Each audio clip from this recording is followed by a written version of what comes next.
Banská Bystrica je ako otvorená galéria. Na námestiach, uliciach aj sídliskách nájdete sochy, pamätníky a fontány. Každý z nich má svoj príbeh. Pri vstupe do mesta od Zvolena stojí monument Radosť. Pilón vysoký 14 metrov s medenou sochou ženy symbolizuje povojnovú radosť zo života. Na Národnej ulici je menšia fontána. Doplňa priestor a dodáva mu pokojný charakter. Pri lesníckom podniku stojí busta Jozefa Dekréta Matejovie. Bol významným lesníkom, ktorý presadzoval ochranu a obnovu lesov už začiatkom 19. storočia. Celý priestor nesie jeho meno. Park Jozefa Dekréta Matejovie je malé, ale symbolické miesto venované prírode a tradíciám lesníctva. Na Národnej ulici pri budove štátnej opery stojí busta básnika a politika Laca Novomeského. Patrí medzi významné osobnosti slovenskej literatúry a kultúry 20. storočia.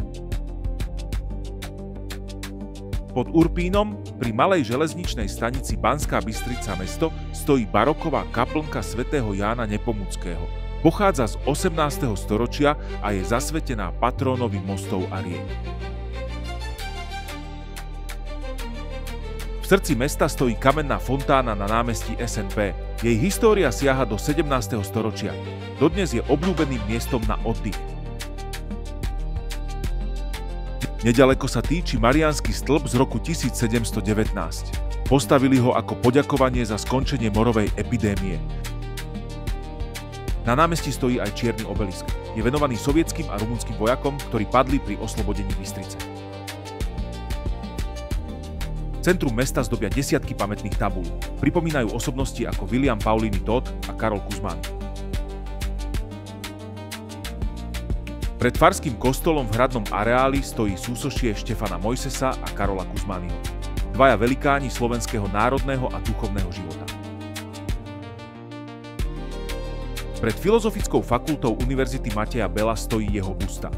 Odhalili ju v roku 2017 pri 25. výročí univerzity. V hradnom areáli za Barbakánom stojí socha kráľa Bela IV. Práve on udelil Bystrici mestské práva. Dominantou mesta je pamätník Slovenského národného povstania. Monument z rokov 1966 až 69 sa stal ikonou architektúry a symbolom povstania. Pri pamätníku stojí plastika Jána Jankoviča s názvom Obete varujú. Zobrazuje znetvorené telá obetí vojny a je silným mementom proti fašizmu. Pod Urpínom pri stanici stojí plastika Partizán od Karola Dúbravského. Hlavná železničná stanica má na priečeli sochy drevorúbača a robotníka. Vo vnútri ju zdobia vitráže s banskými motívmi. V Sásovej stojí plastika Michala Kerna s názvom Univerzum. Oceľová guľa v kruhovom otvore mala byť pôvodne pohyblivá. V Sásovej je aj busta Milana Rastislava Štefánika. Netypická tým, že zobrazuje generála bez čiapky. Radvaň pripomína básnika Andreja Sládkoviča. Tu pôsobil a má tu svoju sochu. Pred Rooseveltovou nemocnicou stoja 3 sediace postavy od Petra Tóta. Ľudia ich poznajú pod názvom Trávnice.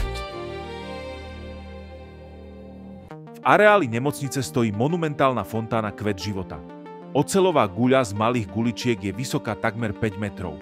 Momentálne je však demontovaná a čaká na návrat po prestavbe. Pri športovom areáli na Šťavničkách stojí plastika Športovci od Martina Štefunka. Na námestí Slobody stojí socha mladého hokejistu, symbol športového ducha Bystrice. Na tom istom námestí sa nachádza torzo pôvodného pamätníka Lenina. Zostal len podstavec, ktorý pripomína éru socializmu. Dolnú ulicu zdobí fontána od Milana Palka. Jednoduchá, no príjemne doplňa rušnú ulicu. Na okraji mesta v Kremničke stojí pietný pamätník. Pripomína 747 obetí, ktoré tu zahynuli počas druhej svetovej vojny. Pred katolickým seminárom na Kapitulskej ulici stojí busta pápeža Jána Pavla II. Pripomína jeho vzťah k Slovensku a návštevu v roku 95.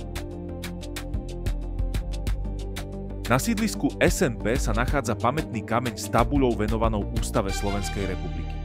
Je symbolom demokracie a ústavnosti v moderných dejinách. V centre Bystrice sa rozprestiera historický mestský park. V jeho strede stojí drevený altánok, hudobný pavilón, ktorý kedysi hostil promenádne koncerty. V rámci revitalizácie bude zachovaný a presunutý bližšie k detskému ihrisku. V parku stojí aj socha ženy s dieťaťom a holubicou. Na podstavci má nápis Mier deťom celého sveta.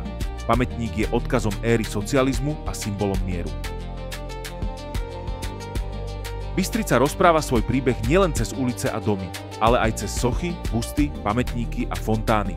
Každé z týchto miest je kapitolou v knihe mesta a stojí za to sa pri ňom zastaviť. A pri potulkách mestom určite narazíte aj na ďalšie sochy či pamätníky, ktoré sme nespomenuli. Banská Bystrica stále odhaľuje nové príbehy.